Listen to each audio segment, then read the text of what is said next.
la première question, on nous a demandé de montrer que ces protons décrivent à vitesse de valeur constante V des demi-cercles. On a bien précisé demi-cercle à l'intérieur des D. Établir l'expression du rayon R d'un demi-cercle en fonction de MBVQ et établir le temps T mis par un proton. Pour décrire un demi-cercle, le temps T dépend-il de la vitesse V? Voilà, pour ce faire, on va montrer que ces protons décrivent à vitesse de valeur constante V des demi-cercles. Donc, à l'intérieur des D. Donc, pour cela, qu'est-ce qu'on fait? On va directement appliquer TCI. Quand on applique TCI, on aura ça. Somme des forces extérieures égale à MA. FM égale à MA. Voilà, or FM égale à QV vectoriel B, d'où l'accélération égale à tout simplement Q sur MV vectoriel B. Vous êtes d'accord? Et toujours, la relation moyenne A est perpendiculaire à VB. Le A que vous voyez ici, il est perpendiculaire à VB.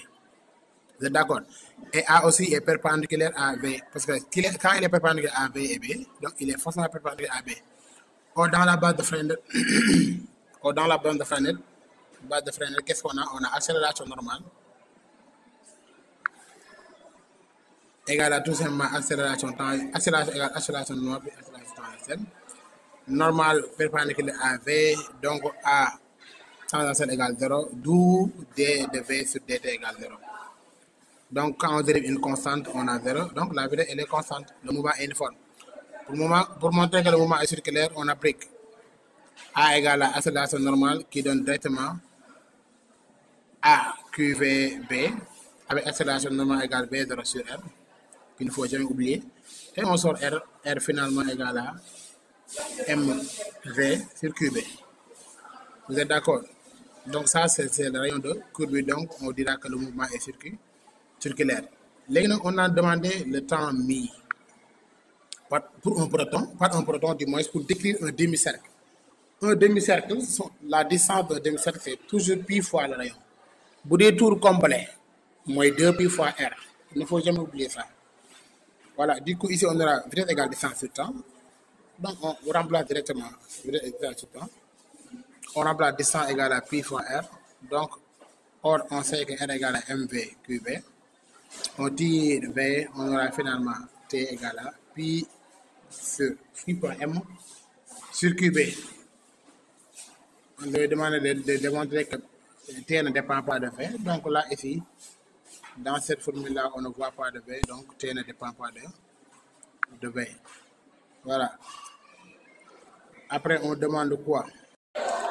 Quelle orientation doit-on donner à B pour obtenir la rotation dans le sens de la figure? Vous voulez avoir la rotation dans le sens de la figure. Quelle doit être B? Voilà, rotation, tourner, tu vois, B est là, il est rentrant ici. Pourquoi? Parce que si les quatre doigts suivent, comme ça, les quatre doigts suivent, le mouvement, on a les quatre doigts suivent, F est là, le pouce suivez. Donc, ici, là, on voit que c'est rentrant. Voilà, c'est rentrant ici. C'est bien rentrant. On demande après la fréquence de la tension accélératrice.